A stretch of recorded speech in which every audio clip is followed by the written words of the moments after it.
Como siempre, un placer estar con ustedes en estos espacios radiofónicos y también a través de redes sociales, a través de las redes sociales de Óscar Hernández. Y bueno, comenzamos siempre agradeciendo la retroalimentación que tenemos a través de internet, de la radio, de sus preguntas, sus sugerencias de los temas, no solamente de gente de nuestra comarca, sino de otros estados y de otros países. Gracias de veras por sus comentarios agradables y algunos polémicos, ¿no? Este asunto que tratamos la vez pasada sobre las vacunas, vaya que pues es controversial, ¿no? Para nosotros no hay discusión para nosotros, pero para otra gente sí. Igual pasa con el dengue, ¿no?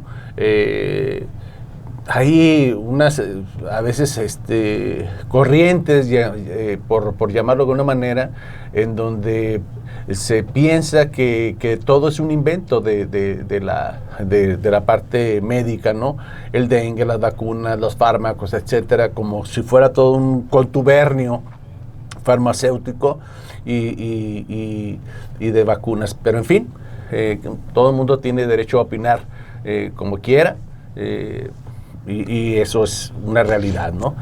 Tengamos o no diferentes posturas, ¿no? Y hoy vamos a hablar de un tema totalmente opuesto, justamente, pero también rico en controversia, ¿no? Que es justamente lo que tiene que ver con la creación de lo que a nosotros nos dedicamos, nacimos profesionalmente ahí, que es la terapia intensiva.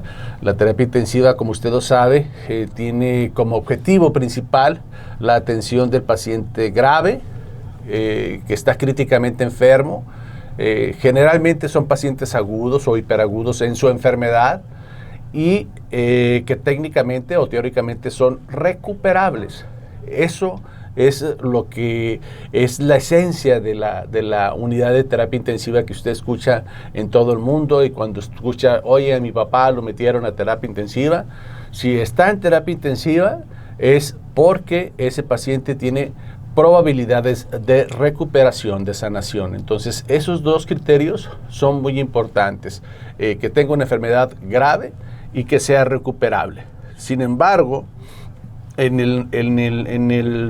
la evolución, en el nacimiento de la terapia intensiva, usamos diferentes instrumentos, diferentes monitores, diferentes máquinas, y una de ellas, que es el prototipo de la unidad de cuidados intensivos, es justamente el respirador artificial, la ventilación mecánica. Ese quizás sea lo que más nos identifica. Cuando usted ve un ventilador, un respirador artificial, piensa inmediatamente en terapia intensiva, y así es, porque nosotros somos los expertos en ventilación mecánica, los colocamos al paciente para respirar, los intubamos y con el afán, por supuesto, de que ese paciente tarde o temprano se vaya recuperando. Pero hay un grupo de pacientes que no logran recuperarse. Es decir, la terapia intensiva está hecha para eso, pero nosotros tenemos una mortalidad más o menos alrededor del 30% en terapia intensiva, y esa mortalidad pues es a nivel mundial, ¿verdad?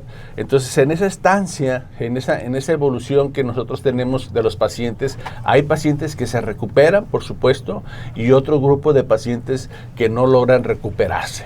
Unos fallecen de manera inmediata, es decir, a la semana. La estancia en terapia intensiva, que es el área donde nosotros conocemos, es más o menos en promedio de 7 días. El paciente puede sanar, puede curarse e irse, no se va directamente a casa, sino que se va a piso primero, se va a unas camas que usted ya conoce dentro del hospital, y después el paciente se va a casa. Y otro grupo de pacientes que estoy hablando, que es más o menos entre el 20%, desgraciadamente fallecen en la unidad de terapia intensiva, o bien se dan de alta y después fallecen allá en piso. Y hay otro grupo, subgrupo de pacientes que reingresa a la unidad de cuidados intensivos. Pues bien, eso es en términos generales, pero hay otro grupo de pacientes que no se van a la semana, ni antes de los 7 días, ni después de los 7 días. Es decir, no logramos curarlos. al 100% y estamos en una parte ambigua desde el punto de vista clínico y que hay que decidir qué hacer con ellos, y a veces el paciente ya lo decidió antes de estar enfermo en casa, o antes de entrar a terapia intensiva, o antes de entrar al hospital, y en ocasiones eso está en un terreno de incertidumbre incierto. Y para ello hemos invitado a 2 personas. Una de ellas es Betty. Betty, gracias. Ella es doctora en tanatología. Gracias por estar con nosotros.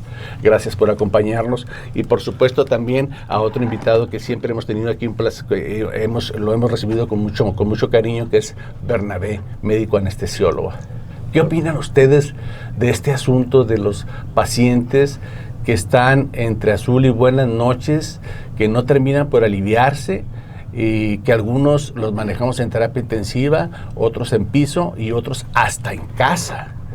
Y llega el momento en donde el familiar mismo o el paciente nos dice: doctor, ¿hacia dónde vamos? ¿Qué vamos a hacer conmigo o con mi familiar? Fíjate que es una cita. Buenos días, Oscar, buenos días a todos, a tu auditorio, gracias por la invitación. Es una situación que se torna compleja en muchas ocasiones por las circunstancias actuales que vivimos, en donde de alguna forma quisiéramos venir recordando en el camino a nuestros amigos los elfos, en donde ellos viven muchos años, por un año nuestro, los elfos viven no sé cuántos cientos de años. Y entonces yo creo que una de las circunstancias que genera este conflicto es primero tener ese deseo, esa inquietud de ser eternos. También por allí hay algunas películas en donde nos muestran a personajes eternos y realmente no son tan felices como nosotros pensamos. Uh-huh. Entonces, esto es bastante, puede ser muy fácil o puede ser muy complejo, pero va a depender de cada persona. Y tú mencionabas ahorita hace un momento de que en ocasiones el paciente, y yo me voy a referir a la persona como tal antes de ser paciente, es una persona que tiene, que tiene una vida propia, que tiene familia, esposa, hijos, hermanos, etcétera, o puede ser una persona que vive solo también, pero es posible que en algún momento de su vida él haya decidido, haya pensado: si tengo tal o cual enfermedad, si estoy en tal o cual situación, yo no quiero que me tengan con un tubo por un tiempo indefinido. Tú mencionabas, la terapia intensiva la consideramos que debe ser un área muy específica que permite el que los pacientes que lleguen ahí resuelvan su caso, su crisis de enfermedad, la que sea. Y en ese proceso de ayudar a sobrepasar esa crisis, sigue el proceso de recuperación, como tú dices, pues no se va directamente a su casa, uh-huh. Pero va al hospital, y si ya salió de una crisis que lo motivó a estar en una terapia intensiva, pues muy posiblemente el paciente se va a recuperar. Pero también, y lo sabemos, hay pacientes en donde sus condiciones no le permiten pasar a hospital, y entonces se convierte en un cliente eterno de la terapia intensiva. O sea, eterno porque no sé en qué momento pudiéramos definir cuánto tiempo debe estar un paciente y cuándo un paciente realmente es recuperable. Entonces, es complejo. Sí, porque nosotros ingresamos a los pacientes con ese objetivo y con ese término de que es recuperable, pero a veces el paciente pierde esa palabra de recuperable ahí mismo en terapia intensiva. Es decir, ya no es recuperable, y luego entramos en un término que es la función, es decir, y la calidad. Y luego, aquí está Betty, hay una palabra que siempre es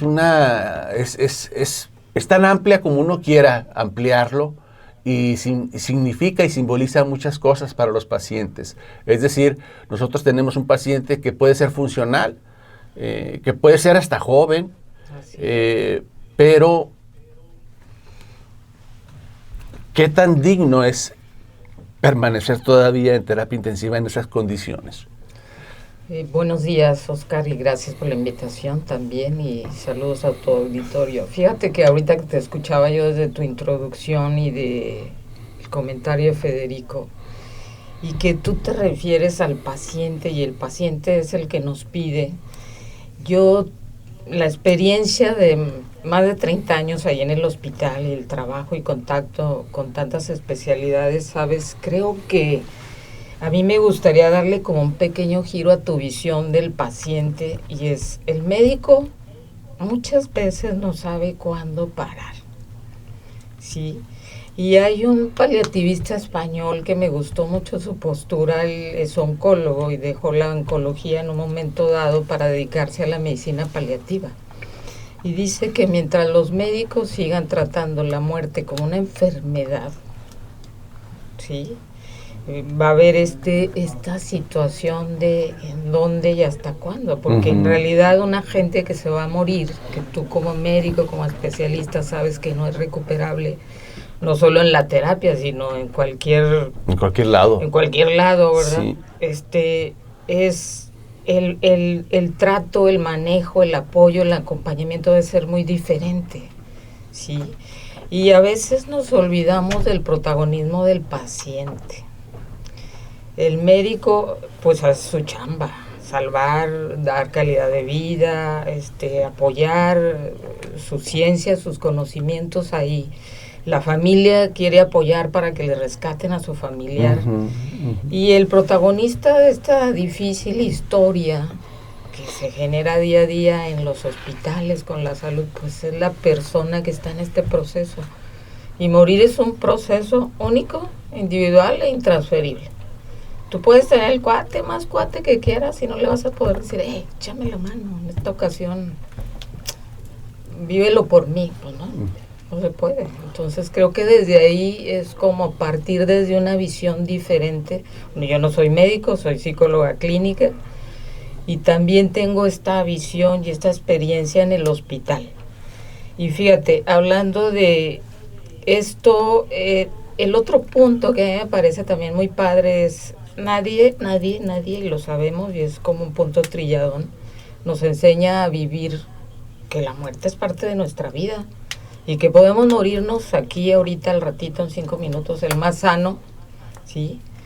Y al respecto, ¿sabes? Hay un libro de Saramago que me encanta, porque hace una reflexión sobre qué pasaría si no nos morimos. Se llama Las intermitencias de la muerte. ¿Ya lo leíste? Sí.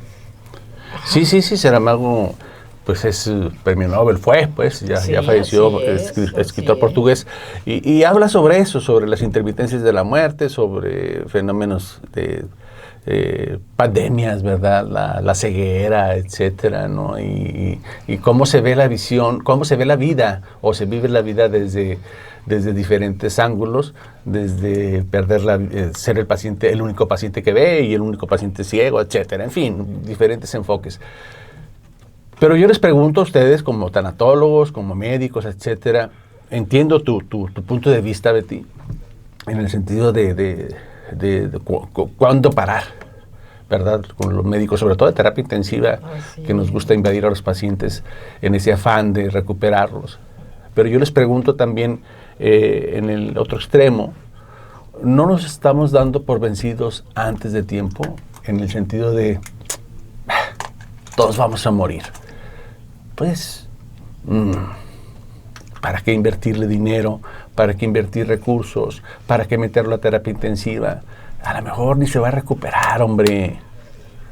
Vamos a aceptar la muerte y convencernos a nosotros mismos de que así va a ser tarde o temprano, y si no morimos en este primer ingreso, vamos a morir el año que entra, y si no, pasado mañana.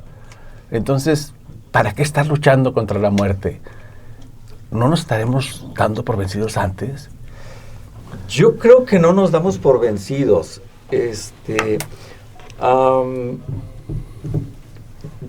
Debemos tener muy claro, primero, que como persona, yo, como Federico Bernabé, he externado con mi familia lo que yo quiero para mí y lo que no quiero para mí, cuando en alguna situación que me pudiera mantener atado a un tubo, atado a un ventilador, atado a un equipo de soporte médico, pero no quiere decir que lo rechace, quiere decir que háganme todo lo que sea posible para recuperarme, con la limitación de que si técnicamente o médicamente, estadísticamente sabemos que un proceso de enfermedad ya no es recuperable, y eso los intensivistas son expertos en saber cuándo un paciente es recuperable y cuándo no. Hasta ese momento es como éticamente deberíamos trabajar. Se menciona, por ejemplo, que nuestro deber médico es atender al paciente, salvarle la vida y tratar de que no se muera. Y como bien decía Beatriz, la realidad es que nacemos para morir, y entonces debemos entender que esa persona puede tener un deseo manifestado mucho antes, manifestado desde toda la vida posiblemente, y deberíamos respetarlo y debemos respetarlo. En la actualidad existen causas legales en donde nos permiten establecer límites para que si un paciente no es recuperable, pues deberíamos ofrecerle una mejor atención en el sentido de calidad de vida. Y la calidad de vida es tan extensa, hablar de calidad de vida, que en muchas ocasiones como médicos invadimos esa área que es única. O sea, la calidad de vida mía es completamente distinta a la de todos los demás. Es mía, porque ahí están mis necesidades físicas, espirituales, mis miedos, mis culpas, mis anhelos, a lo mejor mi esperanza de un más allá mejor, a lo mejor un paraíso, o a lo mejor, y lo vemos en la actualidad, las religiones cada vez van perdiendo peso. Lo vemos en las religiones, parece ser que cada vez son menos los domingos, cuando hay manifestaciones de 12 de diciembre, o en San Judas Tadeo, en las reliquias y cosas por... Entonces nos acordamos que tenemos profesamos una religión, pero realmente posiblemente un porcentaje muy pequeño sea el que cumple con todos los lineamientos. Y entonces hago todo este comentario porque somos únicos y tenemos deseos y tenemos una visión o lo que queremos para nosotros. Y leyendo a algunos de los autores que hablan sobre calidad de vida y el final de la vida, menciona que, por ejemplo, lo que para mí puede ser bueno, para otra persona puede no serlo, y entonces eso habla de calidad de vida, que es lo que yo necesito. Hay personas que dentro de su personalidad o de su religión o de su educación o cultura, dicen que tienen que sufrir para merecer un lugar mejor. Sí, o sea, eso es cierto, pero inclusive desde Pío VII, creo fue en 1948, por ahí, alrededor del 50, decía que no había necesidad de sufrir si lo puedes evitar. Entonces, todo es muy relativo, y yo creo que lo más importante es el deseo de la persona. O sea, eso es lo más importante. Sí. Cuando hicieron una encuesta para definir la palabra, lo que significa, hablando de significados y simbolismos para la población en general, la palabra dignidad, muchos contestaron libertad, poder amar, poder expresar los sentimientos, no tener dolor. Para eso fue muy importante el dolor. Sí. A mí me hace digno estar sin dolor. Ya si tengo dolor crónico y me está doliendo y no se me quita, y ya fui con el doctor y me recetaron y me inyectan, etcétera, y no, ya no puedo estar así dopado, le llaman ellos, en fin. Entonces le van agregando varias cosas, ¿verdad? Comer bien, hasta eso, alimentarse, ¿no? Saborear la comida, amar, y repito, todas esas condimentos son lo que alimentan y conforman la palabra dignidad. Y me quedé pensando ahorita en lo que nos decías.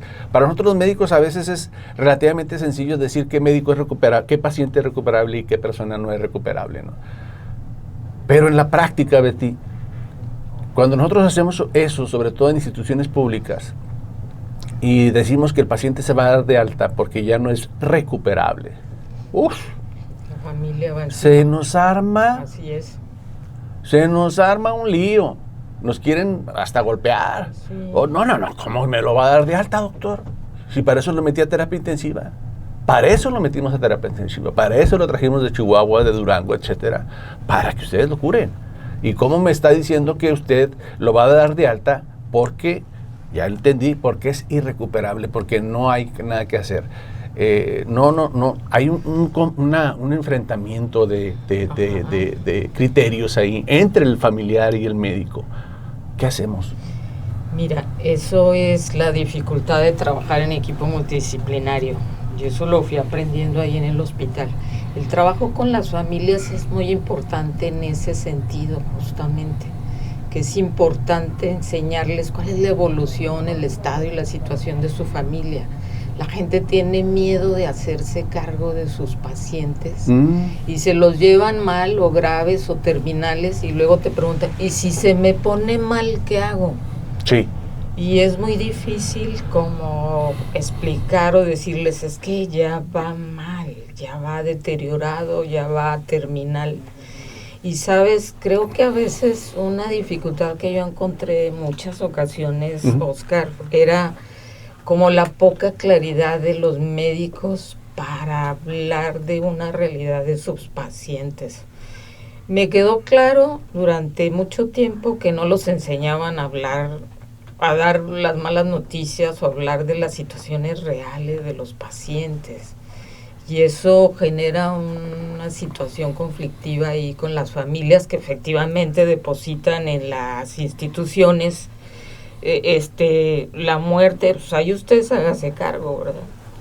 Sin embargo, fíjate que cuidados paliativos y toda esta corriente de medicina paliativa nos habla de que nosotros todos deberíamos morir en casa. Ojalá.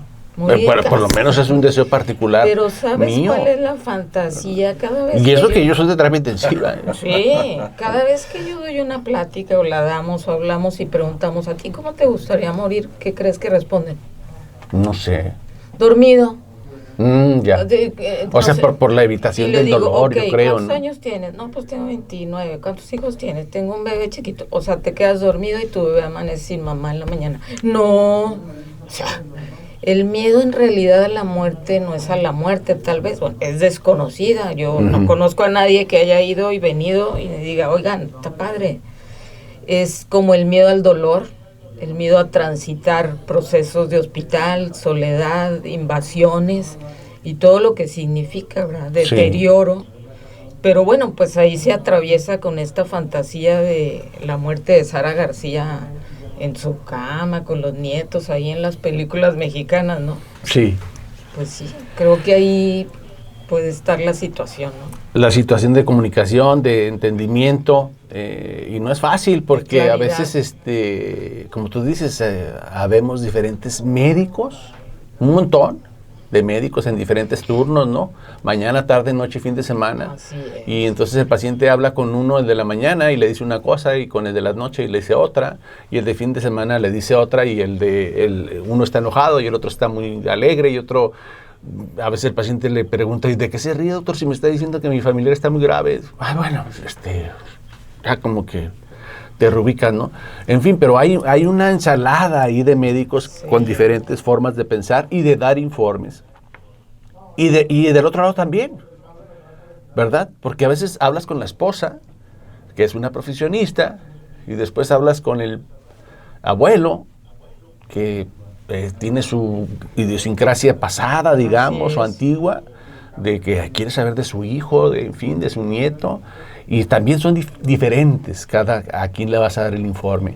Al abuelo, a la mamá, al esposo, al hijo, en ocasiones hasta al amante. ¿Verdad? Es que usted no es familiar pues yo sí soy familiar directo y me lo tiene que dar. Y, en fin, entonces tenemos diferentes cosas ahí de los dos lados, tanto la parte de hospitalaria como de la parte del familiar. Oigan, hay un término que con ese titulamos la plática aquí con ustedes y luego recibí muchos mensajes en ese sentido, Betty y Bernabé. Yo le puse muerte voluntaria.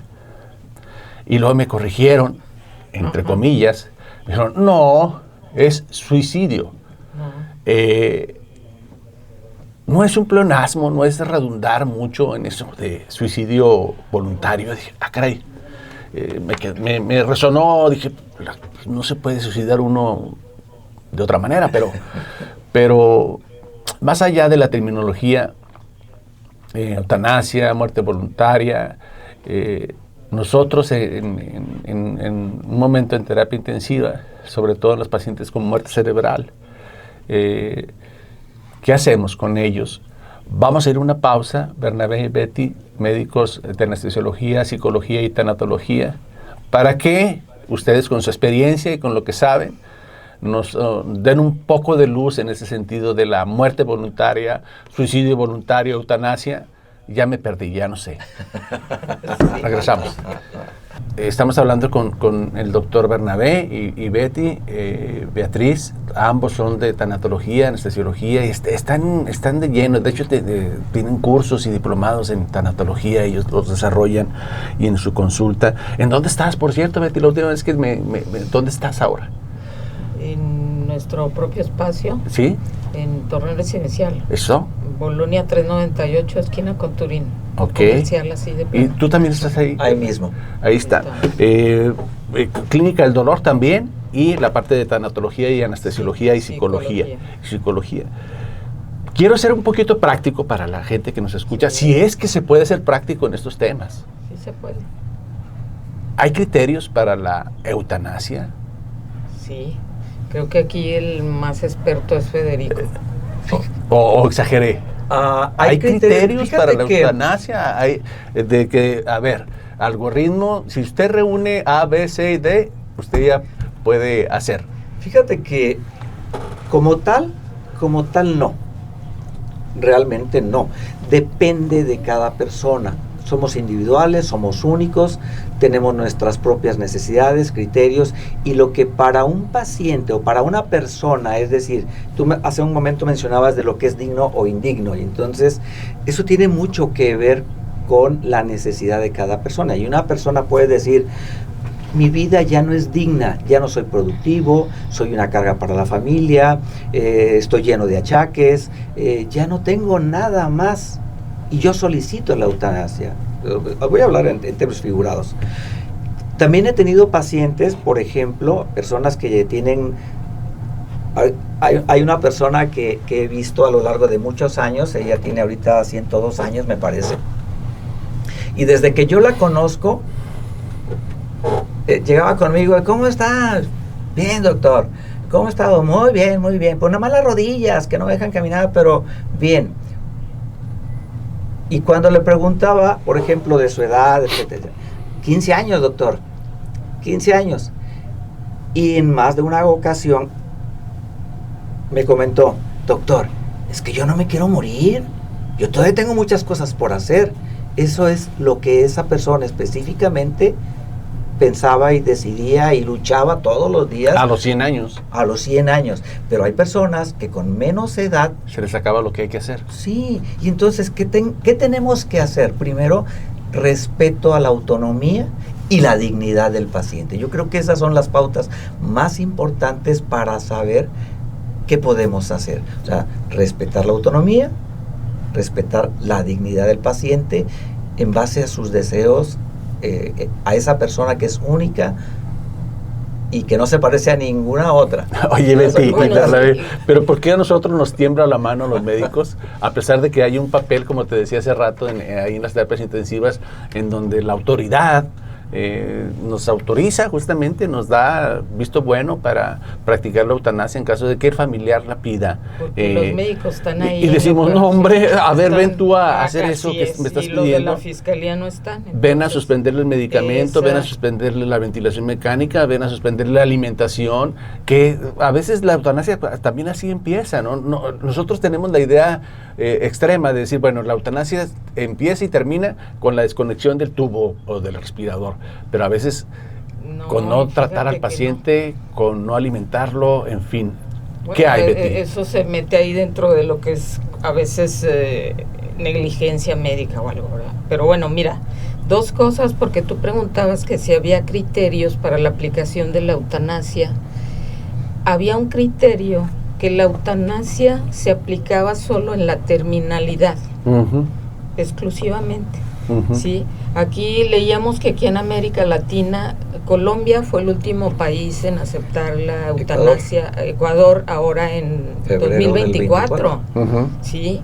Y modificaron esta parte de esta ley de aceptar eutanasia porque una paciente con ELA la solicitó, esclerosis lateral amiotrófica. Tú sabes lo que implica este deterioro neurodegenerativo. Okay. Ajá. Pero no procedió su solicitud porque ya no es terminal. No es terminal. Yo me imagino que estaba joven. Es 46 años, entonces creo que tal vez el criterio único que existía era la terminalidad. Es decir, que el paciente fuera terminal, fuera de un criterio de curación, y eso aplicaba. Y bueno, por eso el comentario de Federico de que si la calidad de vida de alguien está deteriorada por una enfermedad degenerativa, crónica, ahí puede entrar este deseo de solicitar eutanasia y terminar, porque no tiene calidad de vida. Y no necesariamente es un paciente terminal, a lo mejor es este paciente que va a durar 15 años, 20, sí, que le cada vez más deteriorado. Yo pienso, por ejemplo, un diagnóstico de Parkinson, un diagnóstico de Alzheimer temprano, en donde el paciente no quiere avanzar. Que empiezan a los 40 y sí, tantos, yo no quiero llegar a eso. Años. Qué tan válido es decidir eso, la eutanasia, ¿no? Con las diferentes... ¿Hay técnicas para la eutanasia? ¿Hay maneras? Como término, eutanasia es eu buenos thanatos, muerte. Entonces significa una buena muerte. Una buena muerte, y como mencionaba Beatriz hace un momento, ¿qué es lo que pedimos muchas veces? ¿Cómo quiero morir? Acostadito y en mi cama. A ver, sí, a ver, ay, Bernabé. Dios calofrío. Ay. A ver, Bernabé, fíjate bien lo que te va a preguntar, Doc. Si yo tengo diagnóstico de Alzheimer y yo no me gusta pensar que voy a estar en esas condiciones, postrado en cama, sin conocerme a mí mismo al espejo, etcétera. No quiero llegar a esa etapa. Si yo solicito a algún médico en el mundo, no digamos aquí, en el mundo, digo, quiero que me practiquen la eutanasia, ¿qué tengo que hacer? Primero, tendrías que estar en un país que tiene autorizada la eutanasia. En la actualidad, solo en América Latina, Colombia y ahora en febrero del 24, Ecuador tienen autorizada la eutanasia. Ok, ya estoy ahí. ¿Y luego?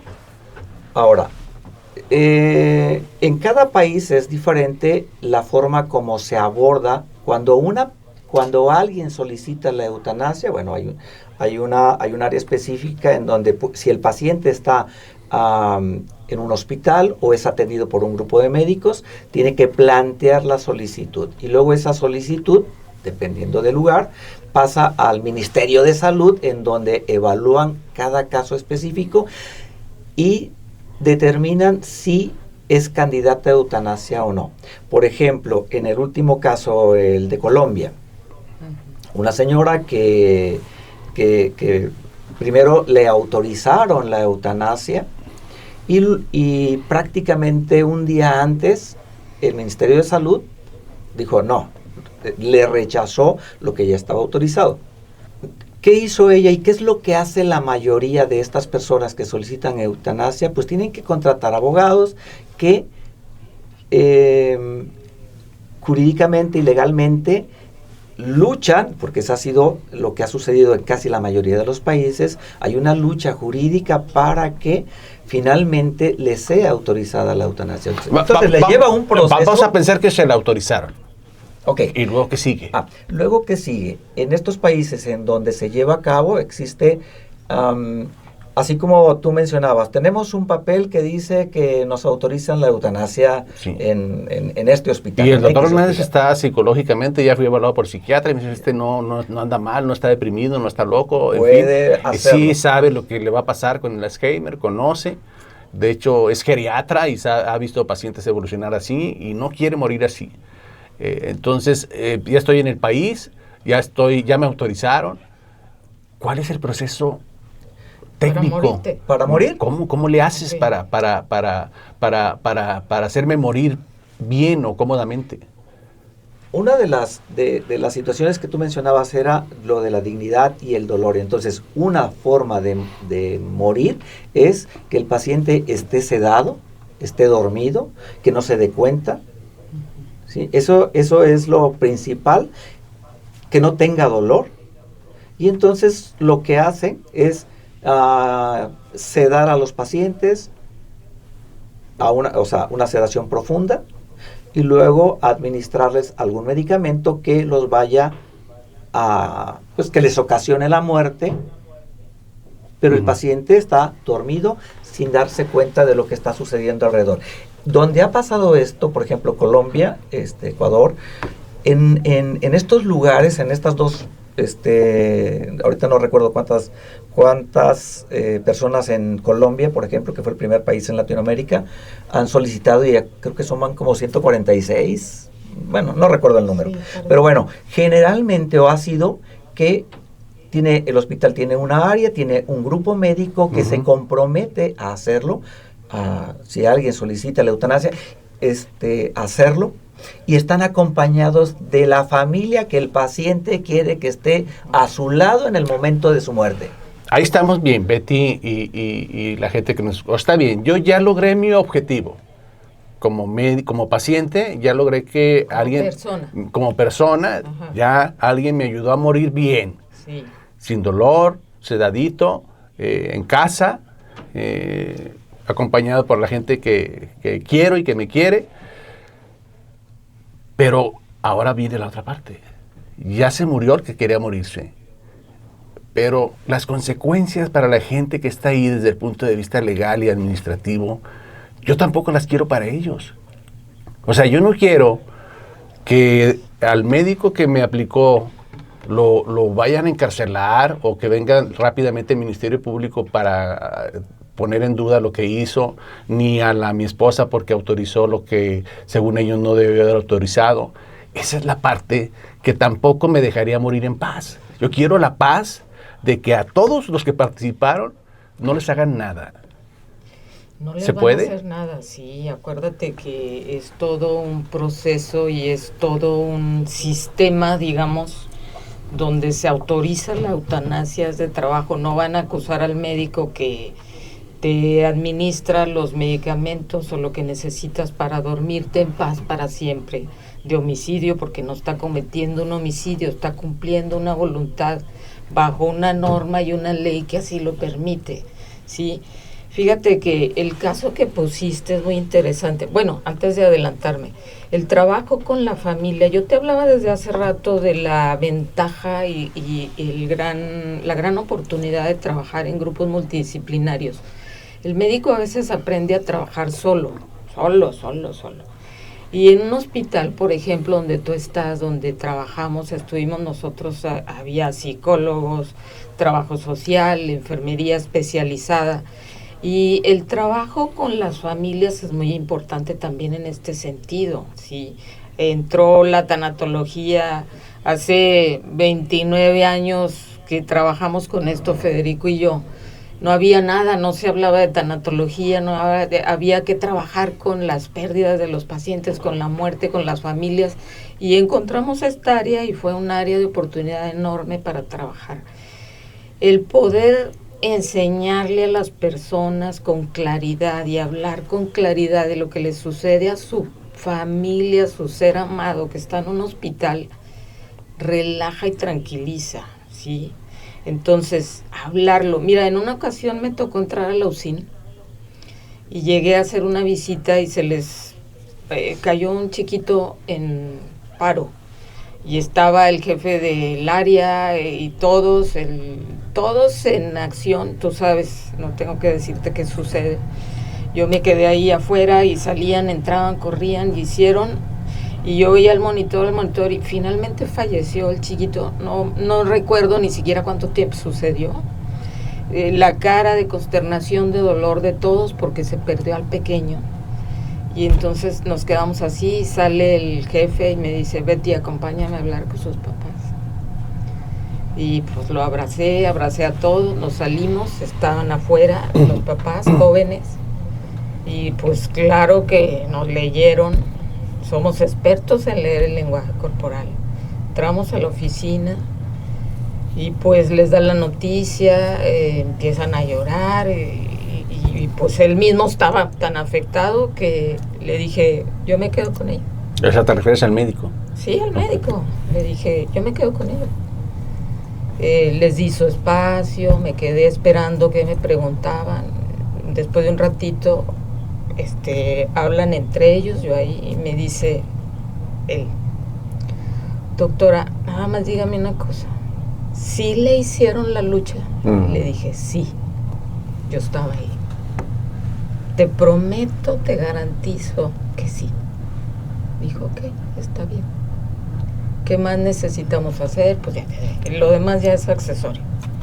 Entonces, esta importancia de quedarte un poco más, que el médico a veces ni puede, ni sabe, ni tiene por qué hacerlo, pues se lo derivas al equipo multidisciplinario. Y haces esta otra parte y haces una atención en general con la familia, que es la que está ahí y que puede ser tu mejor aliado en un momento dado, tú sabes, ¿no? Cuando la persona o el paciente se va a casa, ¿sí? Eso es respecto a la situación de cómo se le hace y cómo se atiende la familia. Bueno, la otra pregunta ya se me escapó y la tenía muy aquí. Tu caso de yo tengo Alzheimer, me hacen un diagnóstico temprano, yo como médico sé cuál va a ser la evolución.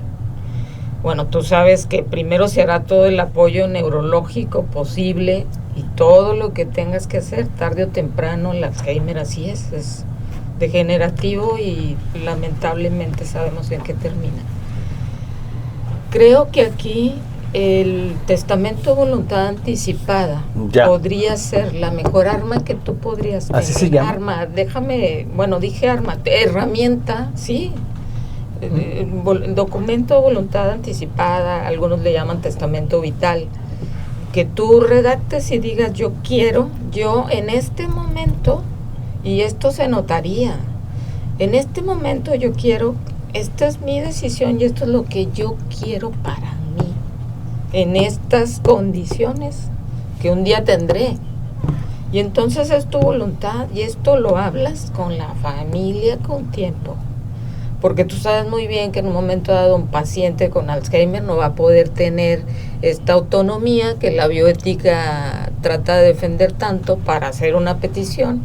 Es como con los menores de edad, ¿verdad? Tienen que entrar los tutores y va a ser complicadísimo que tu esposa o tu hija o tus padres digan, oiga, pues que mi hijo tiene Alzheimer, yo quiero que le apliquen la eutanasia. No se va a poder. O no lo sé, tendría que entrar a un comité de bioética y otra cosa más complicada, ¿sí? Pero creo que la herramienta que tenemos y que a pesar de que ya tiene varios años que se dispone y se trabaja con esto, no lo conocemos ni las personas y a veces ni los médicos y a veces ni en las instituciones. Oigan, Betty, la gente que nos escucha, ¿se puede hacer la eutanasia en México? Fíjate que te iba a comentar dos cosas. Primero, la primera es que cuando en los lugares en donde se hace eutanasia, la eutanasia es en un hospital, en un área específica. O sea, la eutanasia en los lugares en donde se practica, y hablamos, el primer lugar en donde se autorizó eutanasia fue en Países Bajos en el 2002. Bélgica, Luxemburgo, Suiza. Bélgica, Luxemburgo, Canadá,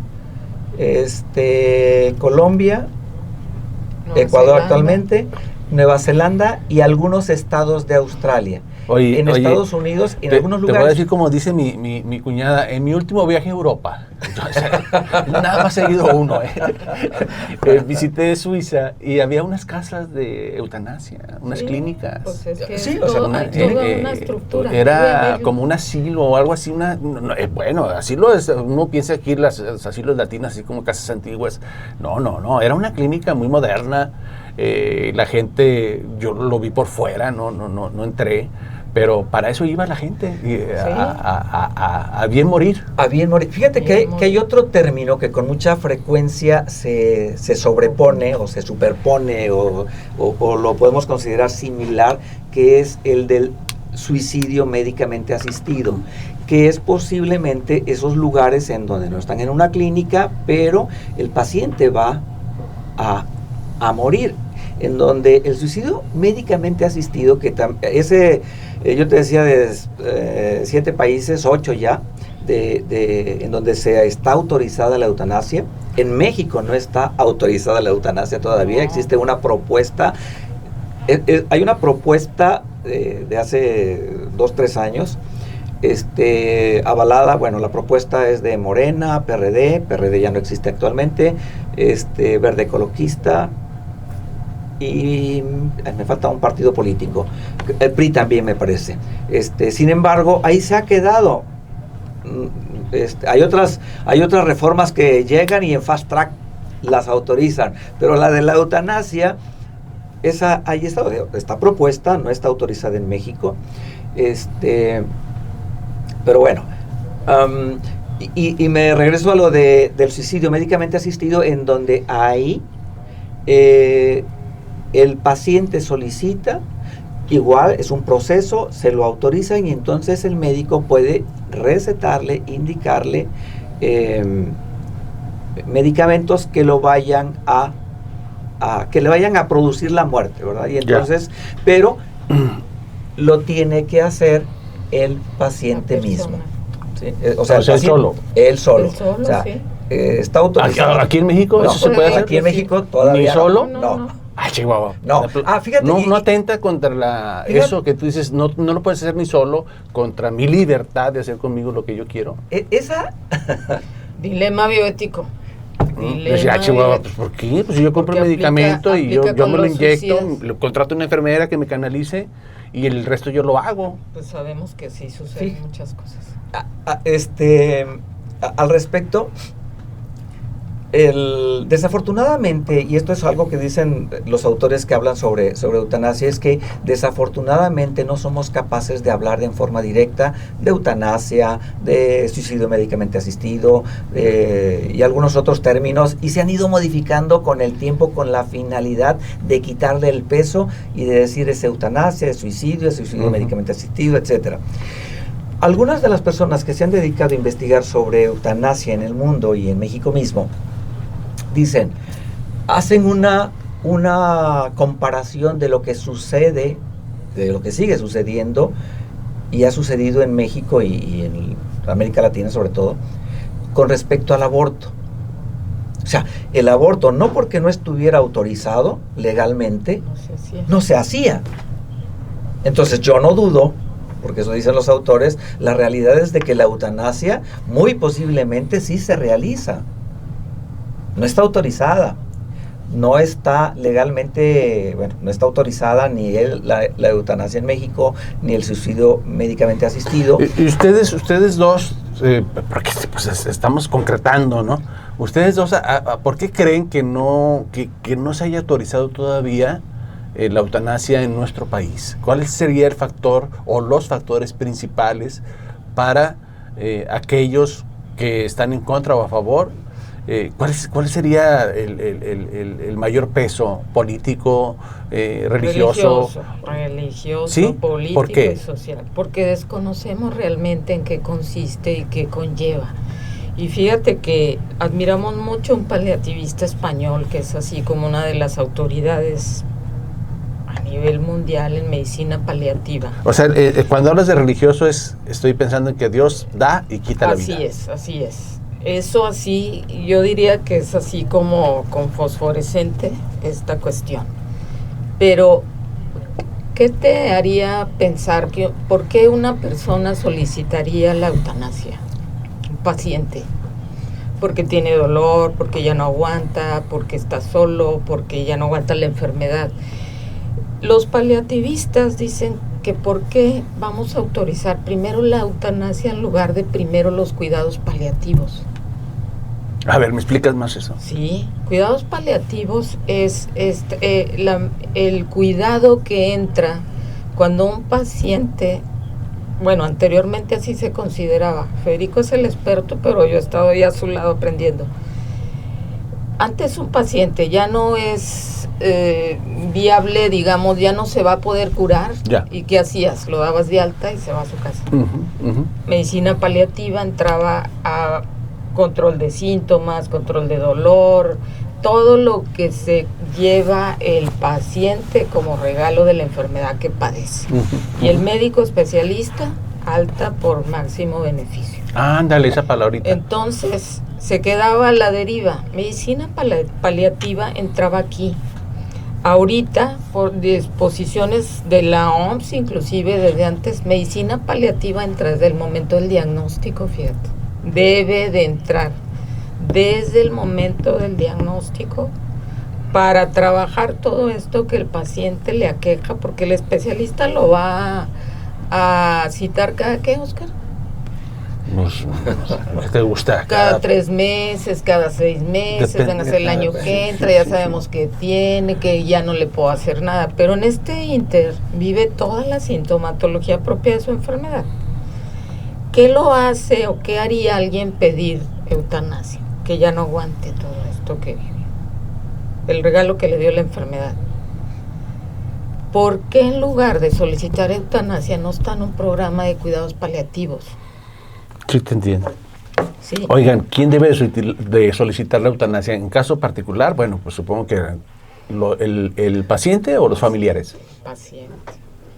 No se vale que el familiar venga, oiga, mi paciente que está ahí, mi hermanito, ahí mi esposo, sí entra esto que pues tú ¿qué le decías, parece si le damos eutanasia? Le va a hablar la fiscalía y va a decir.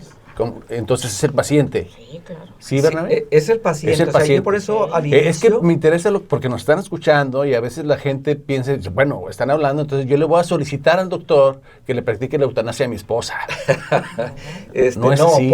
Por eso al inicio yo mencionaba que es importante el respeto a la autonomía y a las decisiones que la persona paciente, solicita eutanasia. Y esto que mencionaba Beatriz en este momento de los cuidados paliativos, cuando se trata de pacientes con enfermedad crónico-degenerativa, hablamos el más común y lo que más generalmente genera miedo es el cáncer, por ejemplo, pero hay muchísimas otras enfermedades.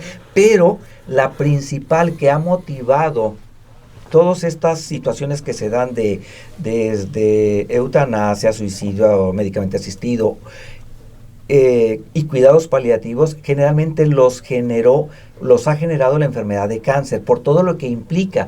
Pero un paciente que si solicita eutanasia, y créeme que a lo largo de muchos años me ha pasado, cuando tú les ofreces mejorar su calidad de vida, tratando sus síntomas, su concepto y su necesidad cambia. Nos tenemos que ir, el tema es muy amplio, espero tenerlos aquí nuevamente con nosotros. Una pregunta rápida, ¿el dinero influye en estas decisiones? Rápido. Sí, yo creo que sí. ¿Sí, Betty? Claro que sí. Madre de mi vida santa. Claro que sí. El dinero influye en la decisión de eutanasia, el dinero donde quiera está. Nos tenemos que ir. Gracias, Betty. Gracias, Bernabé. Yo sé que tienen mucho que explicarnos y decirnos. Se nos acabó el tiempo, pero seguramente los vamos a tener nuevamente con nosotros. Gracias a usted por escucharnos. Está usted en Heraldo Salud. Soy el doctor Oscar Hernández. Nos vemos la próxima. Gracias, Bernabé, Betty. Muchas gracias. Buen día.